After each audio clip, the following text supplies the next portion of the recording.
Bom, boa noite.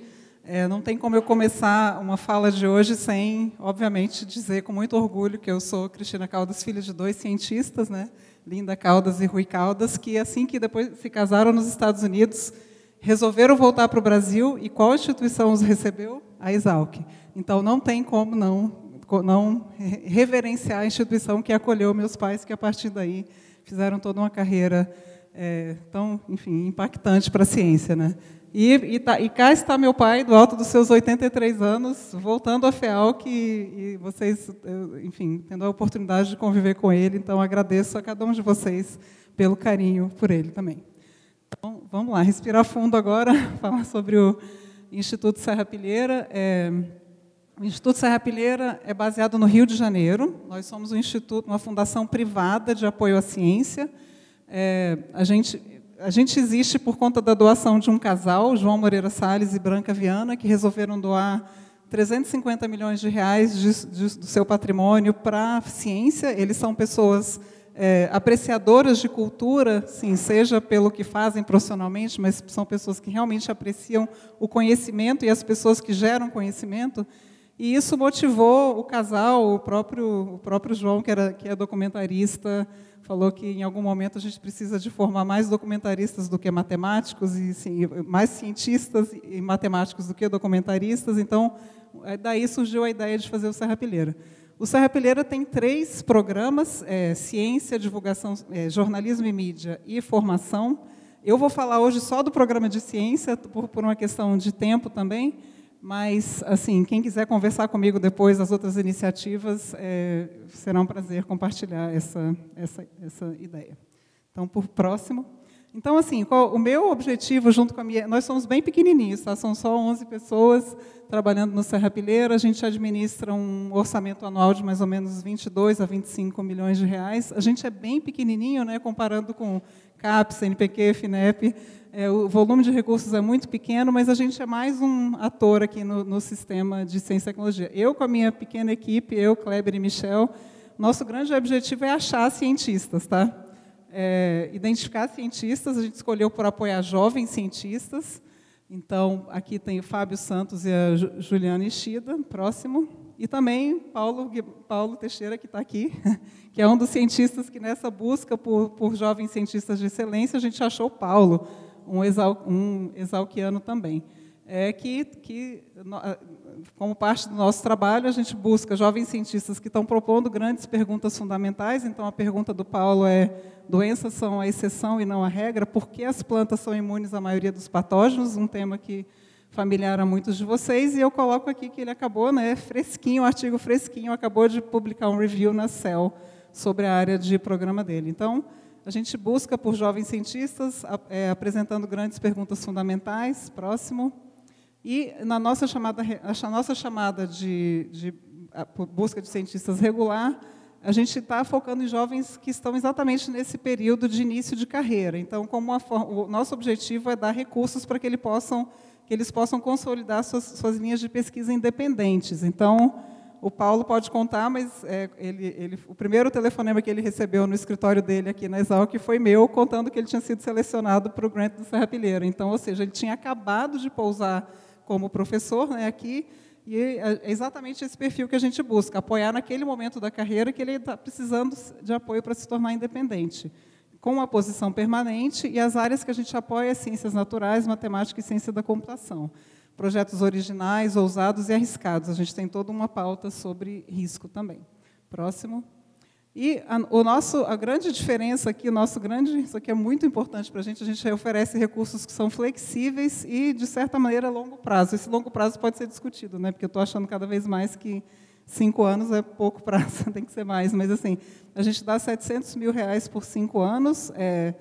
A gente fez, obviamente, uma comparação. Isso é muito mais do que as agências regulares de pesquisa dão para jovens cientistas. Assim, você pode argumentar que, internacionalmente, é muito pouco dinheiro. É, sim, muito pouco dinheiro, mas nacionalmente é relevante. E a gente dá também um recurso adicional e voluntário que varia de 100 mil a 300 mil reais para o que a gente chama de bônus de diversidade. Então, a gente estimula o Paulo e nossos outros grantees a olhar para o seu grupo de pesquisa e contratar pessoas de grupos subrepresentados para fazer parte do grupo e ajudar, de certo modo, a achar esses talentos que estão escondidos e dar para eles as condições necessárias de fazer ciência. Próximo. E aí, o nosso modelo de financiamento, que também é um ponto muito importante, que eu acho que aí cabe bem em Think and Drink de uma fundação, né? O nosso modelo de financiamento tem toda uma base da literatura, que é um modelo que, primeiro, tolera o fracasso. Então, a gente está totalmente ok de que 9 dos nossos 10 projetos dão errado, não tem problema. É um modelo que reconhece o sucesso a longo prazo, oferece alta flexibilidade de experimentação, busca o risco, oferece para os nossos cientistas uma liberdade total para administrar o recurso. Então, não existe rubricas, não existe o conceito de rubricas para a gente. Eu estou feliz do Paulo estar aqui, porque ele pode dizer se eu estou mentindo, né, Paulo? Então, depois você confirma. E uma liberdade total também de mudar a direção do projeto. Então, a gente sabe que, na verdade, assim, bom, vou falar um pouco mais sobre isso depois, mas assim, é um modelo de avaliação também de longo prazo e menos tradicional, e a gente traz uma ferramenta para pensar o risco científico, que a gente vem, na verdade, desenvolvendo cada vez mais. Mas aqui, assim, quando eu olho para esse modelo, eu fico pensando, né, e já vou começar a jogar umas provocações, é que quando a gente escreve um projeto, seja para uma agência de financiamento, você fala que eu vou gastar tanto dinheiro, vai ser distribuído tal, naquele fluxo daquele ano. Na verdade, é uma grande enganação para os dois lados, né, tanto para o cientista quanto para a agência, porque a gente sabe que a ciência... o projeto é um bicho vivo que vai mudando conforme você vai fazendo as suas experimentações, e a sua previsibilidade ela é mínima. Ela não deveria, na verdade, nem... Eu acho que uma coisa é você organizar um projeto, outra coisa é você já prever muitas das suas etapas e você ser punido se esse seu direcionamento não foi aquele que você previu. Então, acho que isso é muito importante para a gente discutir. Próximo. Bom, além disso, a gente costuma dizer que a gente vai muito além do grants. A gente decidiu desde o começo que não seria uma agência que simplesmente ofereceria recursos e depois pediria por relatórios, né? A gente costuma dizer que a gente vai além disso, forma realmente uma relação de parceria e confiança com todo mundo que recebe o nosso apoio. A gente constrói a comunidade serrapilheira, então, todos os anos, todo mundo que é novo na nossa rede, a gente traz para um evento presencial, a gente faz um Scientific Retreat. Acabei de chegar de Natal agora, um grupo de 100 pessoas na beira da praia discutindo ciência. Isso que a gente faz é muito importante também. Próximo. E uma comunidade que a gente procura, nessa comunidade, que ela cresça com pilares de valores que são muito importantes. Então, a gente está falando de diversidade na ciência, uma ciência aberta, colaborativa, e que possa ser checada e reprodutível, que a gente fomenta colaborações transdisciplinares, a gente dá recursos e grants, isso é novo para a gente dá recursos para que as pessoas colaborem. A parte da comunicação é muito importante também, a gente dá visibilidade e tenta mostrar para o cientista que é importante, que é pé de igualdade o que um cientista faz e o que um comunicador faz. E a questão da transparência também. Então, no nosso site, todos os valores dos recursos, o que cada centavo o cientista recebeu, está disponível no site, enfim, os valores, isso é muito importante para a gente também. Próximo. E aí a gente tem todo um processo, além disso, né, então a gente vai lá, acha a pessoa, dá recursos, traz para a comunidade, a gente acompanha de perto esses cientistas, a gente visita todo mundo em loco. Isso é um benefício, né, de ter uma agência pequena, porque a gente tem condição e braço para fazer isso. A gente faz uns relatórios e faz avaliação de impacto. Isso aqui é algumas fotos das nossas visitas aí pelo Brasil todo. Próximo. E a gente faz também isso aqui é um resuminho do nosso modelo de avaliação, né, que a gente faz uns surveys, os surveys anuais, a gente capta dados bibliométricos automaticamente, a gente capta dados de cada um dos membros dos grupos dessas pessoas, assim como dados de execução financeira, isso anualmente. Mas a cada 5 anos, então aqui está exemplificado, né, o pessoal da primeira chamada, a cada 5 anos, o que está em azul é quando a gente consulta docs internacionais, porque a nossa avaliação de impacto, ela não conta paper, né, nem a avaliação de impacto, nem a seleção, o que a gente faz é uma avaliação para ver que bloco de conhecimento novo aquela pessoa produziu. Então, isso a gente pode conversar mais a respeito também. Mas a nossa busca é por avanço no conhecimento, e para isso a gente pergunta tanto para quem produziu o conhecimento, quanto para vários ad hocs em diferentes níveis de aproximação daquela área, para tentar identificar o quanto que houve avanço mesmo de conhecimento. Próximo. Então, é isso, a gente faz isso, como exatamente? Né? A gente abre chamadas públicas, então existe, sim, uma certa discricionalidade, assim, eu tenho uma certa discricionalidade de escolher projetos que eu acho importante, mas é menor, a grande parte do nosso recurso vai para via chamadas públicas mesmo, a gente faz um processo todo de seleção internacional, e isso é boas práticas de agências de fomento como as nossas. Fazemos encontros, acompanhamento e avaliação de impacto. Então, isso basicamente é o resumo do nosso dia a dia lá no Serrapilheira. Próximo. E por que a gente faz tudo isso? Né? Então, o programa de ciência tem como missão financiar cientistas que buscam excelência em suas pesquisas, então, isso também é muito importante, fazendo perguntas fundamentais, como eu disse, com risco e o sonho de oferecer grandes contribuições às suas áreas de atuação. Com foco em independência, como eu mencionei antes. Além disso, a gente busca contribuir aqui com parceiros como um dos atores do sistema de fomento nacional, para criar um ambiente favorável à pesquisa. Né? Então, a gente participa e lidera discussões sobre a promoção de um sistema de CTI que seja mais robusto. A gente acha importante ter cientista brasileiro fora, mas a gente não quer ver tanta gente saindo, e que olhe também para a diversidade, ciência aberta, comunicação da ciência, assim como métodos inovadores de seleção e de avaliação. Próximo. E aí vou falar um pouquinho de parcerias. Próximo. A gente, por exemplo, só um exemplo de debates que a gente fez, na SBPC desse ano, a gente organizou um debate com parceiros, como o diretor científico da FAPEMIG, a Adriana Bin, que faz avaliação de impacto, e uma das nossas grantees, sobre como financiar projetos arriscados. Acho que isso é um grande desafio para todo mundo que se propõe a tomar risco enquanto financiador. Próximo.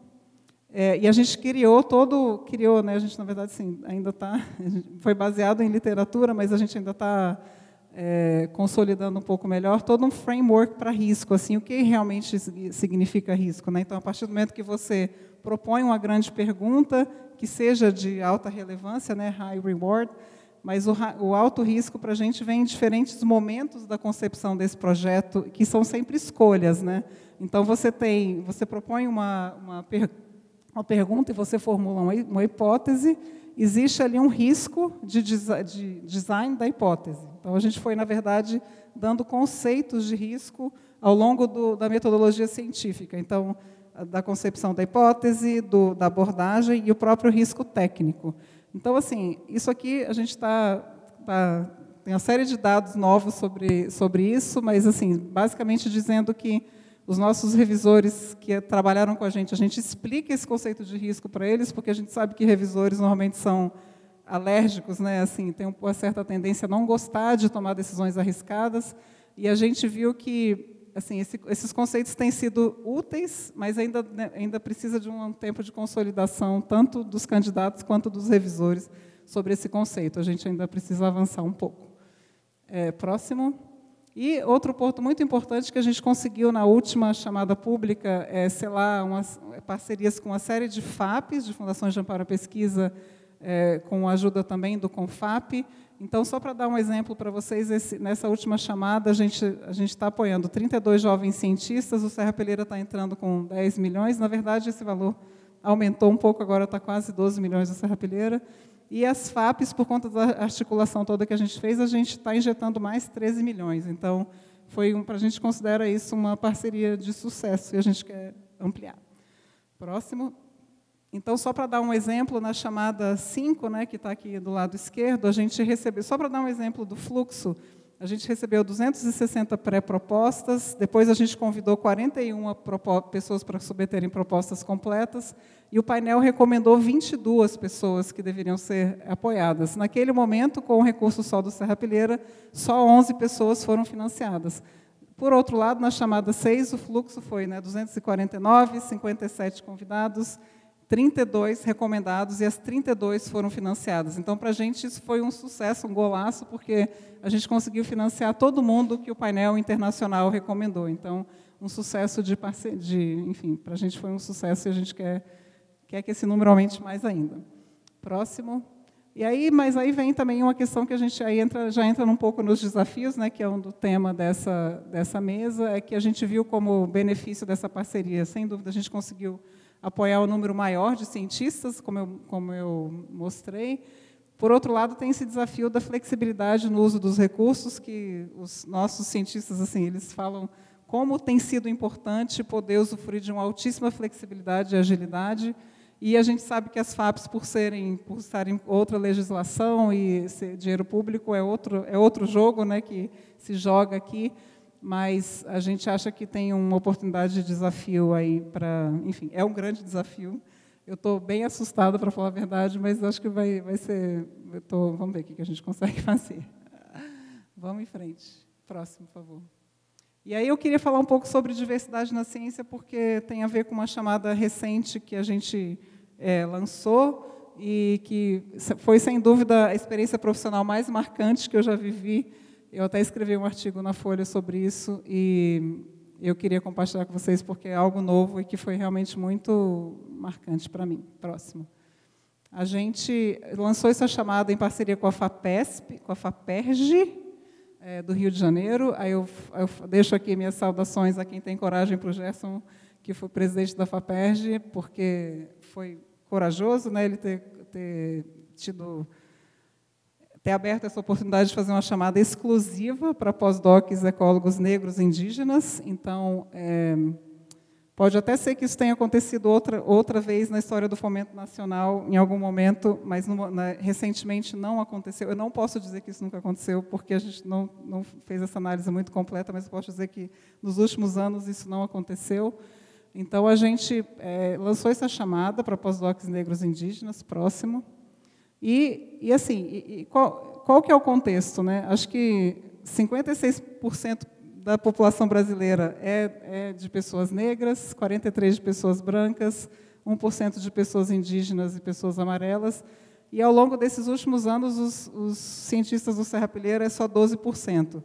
E, enfim, acho que eu não preciso falar nada para vocês, né? A gente anda, eu visito todas as universidades, todos os nossos grantees, eu nunca conheci um professor indígena e eu raramente encontro um professor negro. Eu acho que isso é um problema porque a gente está deixando de acessar um pool de talentos que poderia estar participando ativamente da nossa ciência e essas pessoas não estão.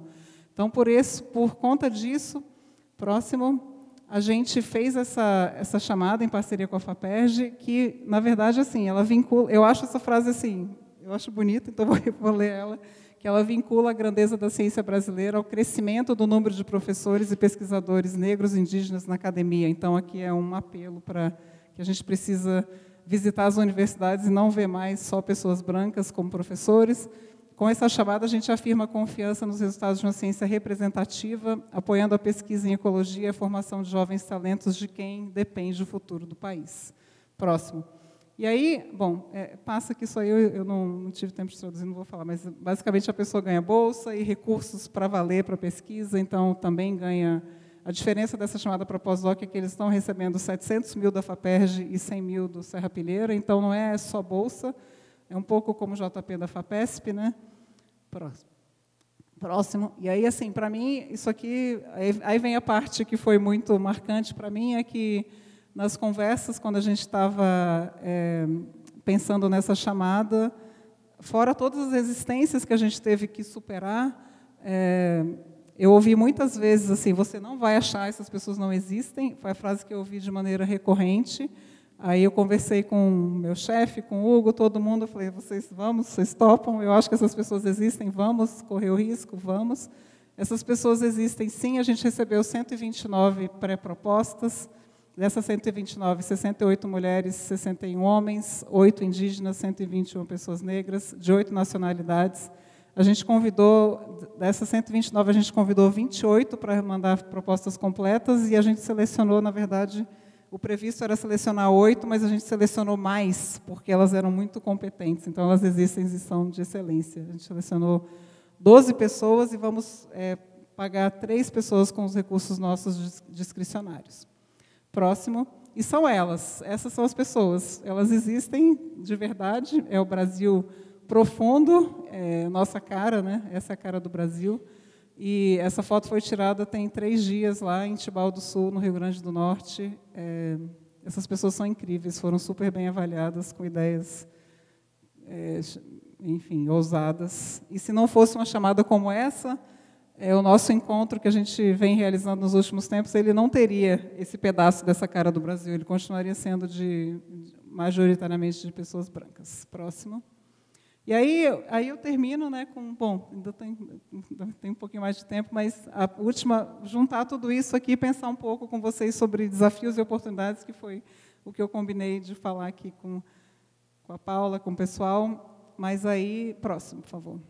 Então, sobre oportunidades, eu diria assim, para mim, foram 7 chamadas públicas que eu já liderei até agora. O Serrapilheira ainda é muito novo, né? Mas essas 7 chamadas públicas, eu posso dizer que eu testemunho, assim, pode ser um pouco clichê, né, que a gente fala, o brasileiro é criativo, tal, mas é isso. Não faltam talentos, múltiplos talentos no Brasil, pessoas fazendo uma ciência incrível, de excelência, mesmo sem as condições adequadas, né? Às vezes eu vou numa instituição com infraestrutura muito precária, abre uma porta e sai um paper lindo, excelente, super bem comentado, assim, então é incrível mesmo. A gente está num país com múltiplos talentos, pessoas muito criativas, e a mesma pessoa mesmo cidadania que inventou o gol de bicicleta, obviamente a gente está atrás de novos gols de bicicleta na ciência brasileira. E a grande oportunidade, ao nosso ver, agora que a gente está pensando muito, é sobre a gente estar num país com uma biodiversidade como o Brasil, e a gente não, obviamente, não usufrui nem economicamente, nem, acho que do ponto de vista científico, tem como a gente ser um player muito mais importante do que a gente é hoje em dia nesse tema. Então, eu diria que essas são as oportunidades que... É um resumo do que eu vejo como oportunidades depois desses anos à frente do Serrapilheira. E como desafios, próximo... bom, aí, falando de talento, eu gostaria de dar um destaque para um dos nossos cientistas que recebem nosso apoio. É um pouco arriscado fazer isso, porque tem muita gente de muito destaque, mas assim, eu resolvi fazer mesmo assim. É o Rafael Chaves, que é um físico da Federal do Rio Grande do Norte, e a gente fez, nessa rodada de avaliação de impacto, né, que acontece depois que faz os 5 anos, a gente pergunta para as pessoas, essa pessoa realmente avançou algum campo do conhecimento e qual foi o avanço? E ele, assim, ficou óbvio por vários revisores de todos os níveis que você pode imaginar, de vários lugares do mundo, falaram, ele é um líder nesse subcampo que ele se propõe a estudar, que é a informação quântica. Ele realmente todas as visualizações que você faz, ele está agregando uma nova área de conhecimento, e é incrível. Então, é desse tipo de talento que eu estou falando. Próximo. E sobre desafios, aí vem, enfim, a parte que é meio chata, mas que eu acho que é importante, né? Eu vejo como grandes desafios assim, esse excesso de burocracia e desconfiança, né, que a gente implementou no nosso sistema de fomento. Eu acho que é muito ruim, assim, você... Enfim, tudo que se exige de um cientista e essa relação toda de desconfiança que todas as controladorias impuseram, né? Eu acho que a gente acaba penalizando muita gente sob o risco de temer que alguém vai cometer alguma coisa errada. Então, eu acho que, assim, eu diria que o grande desafio é garantir flexibilidade e agilidade, dizer que a pessoa tem total liberdade de usar o dinheiro como ela quiser. Eu acho que isso seria muito importante se a gente conseguisse melhorar isso no nosso país. Isso, eu diria que é a maior reclamação quando você conversa com os cientistas brasileiros, né? O segundo desafio eu coloco como esse de processos seletivos que são baseados em numerologia, né? Acho que esses dias eu li um artigo também que me marcou, foi que assim, uma pessoa que analisou as missões das universidades, que as universidades colocam no site as suas missões, só que o que está no site da missão da universidade não conversa nem com os critérios que eles usam para contratar os professores e nem para a ascensão dos professores, né? Então, existe um descompasso entre o que a universidade se propõe a ser e a maneira como ela, enfim, traz as pessoas para dentro dela, para dentro do seu corpo. Então, eu diria que, assim, para a gente, essa coisa de ser muito baseado em numerologia, fator de H, onde que a pessoa publicou, quantos vezes foi citado, a gente sabe que tem um monte de cilada sobre isso, né? Existem as bela-adormecidas na cientometria, que são conhecimentos que demoram muito para a comunidade prestar atenção. Então, acho que assim, eu acho que é grave também, a gente teria como melhorar muito e pensar em formas de você realmente analisar o conhecimento novo gerado, independentemente de onde ele foi publicado e de quantas pessoas falou que aquele conhecimento era importante, né? Então, muito para ir além de fazer tabela de número de paper. E, por último, eu acho que a diversidade, e diversidade na ciência de um modo geral, acho que, para mim, foi muito marcante mesmo essa chamada, porque isso, tem talentos que, eu comentei, uma das nossas cientistas desse último edital, ela já foi moradora de rua, então, obviamente, ela não estudou inglês, né, não estudou na escola certa, mas ela é uma menina super talentosa, se propondo a estudar microcarvão na Serra do Espinhaço. É incrível mesmo, então, acho que a gente tem que se mexer nesse tema, não tem como não olhar para isso com cuidado. Então, acho que a ciência pode ser uma ferramenta muito importante para a construção de uma ciência mais democrática, porque acho que trazer essas pessoas para dentro da ciência como produtores de conhecimento, né, e não como simplesmente coletores de amostras, e, enfim, dá para a gente melhorar nisso também. Próximo. E acho que é isso. Eu termino com a frase do professor Hélio Santos, né, que é um cara do movimento negro também. Ele estava no nosso encontro do Natal, ele falou: nada mais desigual do que tratar todos igualmente. Então, acho que é importante reconhecer que Sabrina, que foi moradora de rua e não fala inglês, ela pode ser uma cientista excelente também. Acho que é isso, gente. Obrigada.